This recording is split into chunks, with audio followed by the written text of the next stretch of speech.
राधे राधे, जय श्रीमन नारायण, हरे कृष्णा। कैसे हैं आप लोग? आशा करती हूँ कि भगवान हरि की कृपा आप सभी पर बने रहे। आइए अब हम सुनेंगे कार्तिक मास की कथा, अध्याय 19 और 20। तो चलिए शुरू करते हैं। श्री विष्णु मम हृदय में प्रेरणा करने वाले नाथ, लिखो महात्म कार्तिकेय, राखो सिर पर हाथ। राजा पृथक ने पूछा, हे नारद जी, अब आप यह कहिए कि भगवान विष्णु ने वहां जाकर क्या किया तथा जलांधर की पत्नी का पति व्रत किस प्रकार से नष्ट हुआ। नारद जी बोले, जलांधर के नगर में जाकर विष्णु जी ने उसकी पतिव्रता स्त्री वृंदा का पतिव्रता भंग करने का विचार किया। वो उसके नगर के उद्यान में जाकर ठहर गए और रात में उसको स्वप्न दिया। वह भगवान विष्णु की माया थी और विचित्र कार्य पद्धति थी। उसकी माया द्वारा सब वृंदा ने रात में वह स्वप्न देखा कि उसका पति नग्न होकर सिर पर तिल लगाए महिष पर चढ़ा है। वह काले रंग के फूलों की माला पहने हुए है तथा उसके चारों हिंसक जीव हैं। वह सिर मुंडवाए हुए अंधकार में दक्षिण दिशा की ओर जा रहा है। उसने नगर को अपने साथ समुद्र में डूबा हुआ इत्यादि बहुत से स्वप्न देखे। तत्काल ही वह स्वप्न का विचार करने लगी। इतने में सूर्य देव को उदय होते हुए देखा तो सूर्य ने उसे एक छिद्र दिखाई दिया और वह कांतिहीन था। उसने उसके अनिष्ट जाना और वह भयभीत होकर रोती हुई छज्जे अटारी तथा भूमि कहीं भी शांति न प्राप्त हुई और वह अपनी 2 सखियों के साथ उपवन में गई। वहाँ भी उसे शांति नहीं मिली। फिर वह जंगल में निकल गई और उसने सिंह के समान 2 भयंकर राक्षसों को देखा, जिससे वह भयभीत होकर भागने लगी। उसी क्षण उसके समक्ष उसके 2 शिष्य सहित शांत मौली तपस्वी वहाँ आ गए। जो भयभीत वृंदा उसके गले में अपना हाथ डाल उस राक्षस को मार दिया। मुनि ने अपनी एक ही हुंकार से उन राक्षसों को मार कर गिरा दिया। वृंदा को बहुत ही आश्चर्य हुआ।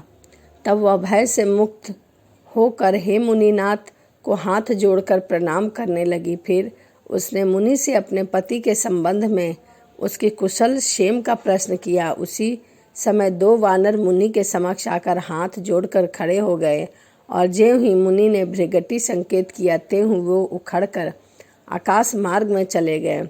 फिर जलांधर का सिर और धड़ लिए मुनि के आगे आ गए और अपने पति को मृत हुआ जानकर वृंदा मूर्छित होकर वहीं पृथ्वी पर गिर पड़ी और अनेक प्रकार से रुदन विलाप करने लगी। इसके पश्चात मुनि से कहा कि हे कृपानिधि, आप मेरे इस पति को जीवित कर दीजिए।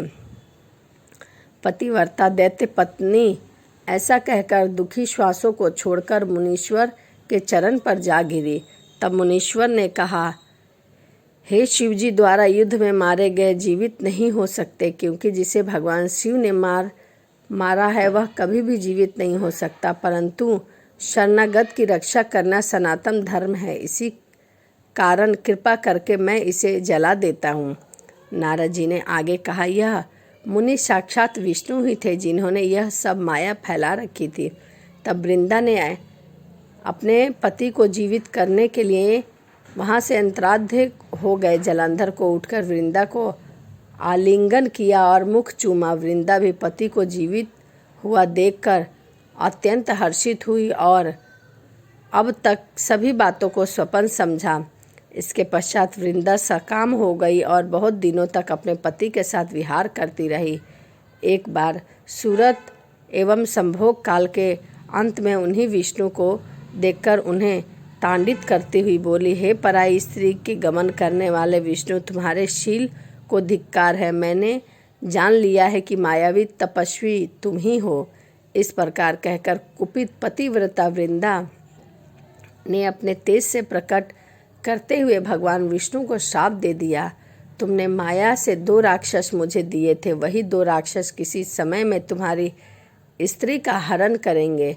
सर्वोशर जो तुम्हारा शिष्य बना था, यह भी तुम्हारा साथी रहेगा। जब तुम्हारी स्त्री के विरह में दुखी होकर इधर उधर विचरोगे, उस समय वानर ही तुम्हारी सहायता करेंगे। ऐसा कहती हुई पतिव्रता वृंदा अग्नि में प्रवेश कर गई। ब्रह्मा और देवता आकाश में उसका प्रवेश देखते रहे। वृंदा के शरीर का तेज पार्वती जी के शरीर में चला गया। पतिव्रता के प्रभाव से वृंदा ने मुक्ति प्राप्त की। तो यह कथा कार्तिक मास की कथा अध्याय 19 था। आइए अब हम सुनते हैं कार्तिक मास की कथा अध्याय 20। माँ शारदा की प्रेरणा स्वयं सहाय कार्तिक महात्म का लिखूं यह 20वां अध्याय। अब राजा पृथक ने पूछा, हे देवर्षि नारद, इसके बाद युद्ध में क्या हुआ तथा वह दैत्य जलांधर किस प्रकार मारा गया? कृपया करके यह सारी कथा मुझसे बताइए। नारद जी बोले, जब गिरजा वहाँ से अदृश्य हो गई तथा गंधर्वी माया भी विलीन हो गई, तब भगवान वृषभ ध्वज चैतन्य हो गए। उन्होंने अलौकिकता व्यक्त करते हुए बड़ा क्रोध किया और विषमता जलांधर से युद्ध करने लगे। जलांधर शंकर के बाणों को काटने लगा, परंतु जब न काट सका तब उसने उन्हें मोहित करने के लिए माया की और पार्वती का निर्माण कर अपने रथ पर बिठा लिया। तब अपनी प्रिय पत्नी को इस प्रकार कष्ट में पड़ा देखकर अलौकिक लीला दिखाते हुए शंकर जी भी बहुत ही व्याकुल हो गए। शंकर जी के भयंकर रौद्र रूप धारण कर लिया और उनके रौद्र रूप को देख कोई भी दैत्य उनके सामने खड़ा होने में समर्थ न हो सका और सब इधर भागने छिपने लगे। यहाँ तक कि शुंभ निशुंभ भी असमर्थ न हो सके। शिवजी ने उस शुंभ निशुंभ को श्राप देकर बोला, बड़ा धिक्कार, और कहा, तुम दोनों ने मेरा बड़ा अपराध किया है। मैं तुम्हें युद्ध से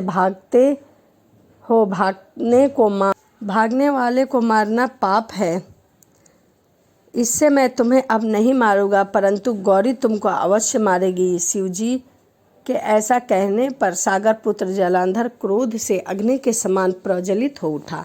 उसने शिवजी पर घोर बाण बरसाकर धरती पर अंधकार कर दिया।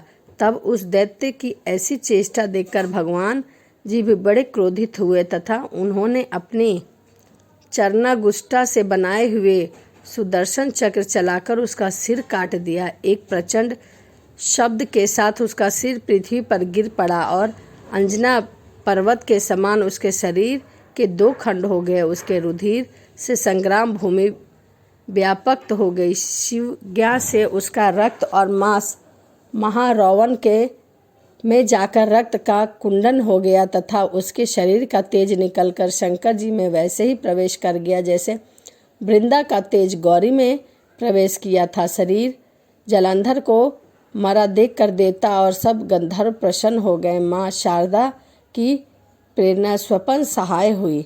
तो यह कार्तिक मास की कथा अध्याय 19 और 20 था। तो चलिए वीडियो को यहीं समाप्त करते हैं और मिलते हैं अगली वीडियो में। वीडियो आपको कैसी लगी कमेंट ज़रूर करिएगा। तो चलिए मिलते हैं अगली वीडियो में। राधे राधे, जय श्रीमन नारायण, हरे कृष्णा।